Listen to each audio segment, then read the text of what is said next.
ഇന്ന് ഞാൻ ഇട്ടേക്കുന്നത് ഞാൻ അത്രയും ആഗ്രഹിച്ച് സ്റ്റിച്ച് ചെയ്യിച്ചൊരു ഡ്രസ്സാണ് കേട്ടോ. ഈ ഡ്രസ്സിനാണെങ്കിൽ തീരെ ഇരണമില്ലാത്ത ഡ്രസ്സാണ്. ഞാൻ ഓഗസ്റ്റിൽ സ്റ്റിച്ച് ചെയ്യാൻ കൊണ്ട് കൊടുത്തതായിരുന്നു കേട്ടോ. ഓഗസ്റ്റ് അല്ല, ജൂലൈയിൽ.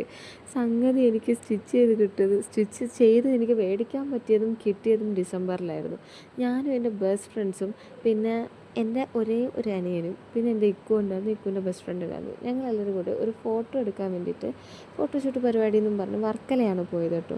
അവിടെ ചെന്നിട്ട് അത്യാവശ്യം തിരക്ക് കാര്യങ്ങളൊന്നുമില്ലായിരുന്നു. കാം ആൻഡ് ക്വയറ്റ് ആയിട്ടുള്ളൊരു അറ്റ്മോസ്ഫിയർ ആയിരുന്നു കേട്ടോ. ഇക്കുവിന് വയ്യായിരുന്നു, മാസ്ക് ഒക്കെ വെച്ചായിരുന്നു അന്ന് വന്നത്. ഇതും എൻഗേജ്മെൻറ്റിന് മുന്നേ ഉള്ള വീഡിയോ ആണ് കേട്ടോ. എൻ്റെ വിജനമാം പാതയിലൂടെ പാവം ചെറുക്കം ഒറ്റയ്ക്ക് നടന്നു വരുന്നുണ്ട് ഷാഹിനിക്ക. എന്തായാലും പിന്നെ ഞങ്ങൾ നടന്നു പോകുന്നത് ആ പച്ചപ്പുള്ള സ്ഥലത്തേക്കാണ് കേട്ടോ. കുറേ നടക്കാനുണ്ടായി, എന്നാലും കുഴപ്പമില്ല, നമ്മുടെയല്ലേ ആവശ്യം. അങ്ങനെ അവിടെ ചെന്ന് നിൽക്കുവിന് തീരെ വയ്യാത്തതുകൊണ്ട് ഇക്കു പറയുന്നുണ്ട് എനിക്ക് വീഡിയോയ്ക്ക് ഒന്നും നിൽക്കാൻ വയ്യ, ഞാൻ എവിടെയെങ്കിലും ഇരുന്നോളാന്ന്. ഇത് കണ്ടില്ലേ, വീഡിയോ ഒക്കെ കഴിഞ്ഞിട്ട് ഞങ്ങൾ അവിടെ നിന്ന് ഇറങ്ങി കേട്ടോ. ഭയങ്കര ജാട പിടിച്ച് നിൽക്കുവാണ് ചെറുക്കൻ. കണ്ടന്റ് ആക്കി ഞാൻ നീ ഇങ്ങനെ പോകുമ്പോൾ അല്ലെ പിള്ളേരിങ്ങനെ പോകുമ്പോൾ ഞാൻ ഇങ്ങനെ നോക്കും, ഇങ്ങനെ നോക്കണം. എന്ത് കണ്ടിട്ടാണ് ഈ കണ്ടന്റ് ആക്കാൻ പറഞ്ഞതെന്നുള്ളത് ഇപ്പം നിങ്ങൾക്ക് മനസ്സിലായില്ലേ? ആ പിള്ളേരെല്ലാം ഇങ്ങനെയാണല്ലേ. നോക്കണില്ലേ ഇനി ഇക്കോ? ഇവിടെ ചുറ്റുമുള്ളതിൽ ഏറ്റവും ബ്യൂട്ടിഫുൾ ആരായിക്കോ? ആ റോസാണ്, വെള്ളയാണ്?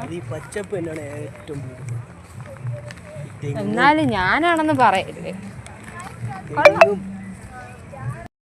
അങ്ങനെ ഞങ്ങൾ പിന്നെ അവിടെ നിന്ന് ഇറങ്ങിയിട്ട് ഇതിൻ്റെ കുറച്ച് മാങ്ങയും ആനപ്പുളും ചിക്കൊക്കെ ഉപ്പിലിട്ടത് മേടിച്ച് കഴിച്ചായിരുന്നു കേട്ടോ. നല്ല രസമായിരുന്നു. ശരിക്കും പറഞ്ഞു കഴിഞ്ഞാൽ ഈ ഡ്രസ്സ് എനിക്കിട്ടപ്പോൾ ഭയങ്കരമായിട്ട് ഇഷ്ടപ്പെട്ടു. ഞാൻ ഇതിൻ്റെ കൂടെ ആ ഇയറിങ്സ് മാത്രമേ യൂസ് ചെയ്തിട്ടുള്ളൂ കേട്ടോ. നെക്ക് ചെയിനും ഒന്നും ഇട്ടിട്ടില്ല, കാരണം ആ ഒരു ഹെവി ഇയറിങ്സ് വരുമ്പോൾ തന്നെ നമ്മുടെ ഫേസ് നല്ലപോലെ എടുത്തറിയുന്നുണ്ട്. പിന്നെ ഹെയറിൻ്റെ ബാക്കിലൊരു ഹെയർ ബാൻഡ് ഉണ്ടായിരുന്നു കേട്ടോ, ഈ ബട്ടർഫ്ലൈ ഷേപ്പിൽ വരുന്നത്. അതൊക്കെ ഞാൻ പറഞ്ഞ് എനിക്ക് അങ്ങനെയൊക്കെ വേണമെന്നൊക്കെ പറഞ്ഞ് ചെയ്തതായിരുന്നു കേട്ടോ. അത് ശരിക്കും ഉടുപ്പിൽ വെക്കാൻ തന്നത്, എനിക്കത് ഇഷ്ടപ്പെട്ടത് കൊണ്ട് തലയിൽ വെച്ചു. പിന്നെ എൻ്റെ ഫ്രണ്ട്സൊക്കെ ഉണ്ടായിരുന്നെന്ന് പറഞ്ഞില്ലേ, ഇതാണ് അവർ കേട്ടോ. അവരാണ് ഞങ്ങൾക്ക് വീഡിയോസും ഫോട്ടോസും കാര്യങ്ങളൊക്കെ എടുത്തു തന്നത് കേട്ടോ. ഞങ്ങൾ പിന്നെ സമയം വൈകിക്കാതെ തന്നെ ഞങ്ങൾ അവിടെ നിന്ന് ഇറങ്ങി. അങ്ങനെ കാറിലിരുന്ന് കുറേ വർത്താനവും പറഞ്ഞ് ഊക്കൊക്കെ മേടിച്ച് ഇടയ്ക്കിടയ്ക്ക് ഞാൻ ഇക്കുനെ ചൊറിഞ്ഞിരിക്കും കേട്ടോ. അങ്ങനെ പിന്നെ ഞങ്ങൾ വഴിയിലൊരു ചായക്കടയിൽ നിർത്തിയായിരുന്നു. എല്ലാവർക്കും വയ്യാത്തതുകൊണ്ടെന്ന് പിന്നെ ചായ കുടിക്കാമെന്ന് വിചാരിച്ചു. അങ്ങനെ ചായയൊക്കെ കുടിച്ച് രാത്രിയായപ്പോൾ ഞങ്ങൾ യാത്രയും പറഞ്ഞ് വീട്ടിലേക്ക് പോയി കേട്ടോ. എല്ലാവരും സ്പ്ലിറ്റ് ചെയ്ത് പോയി.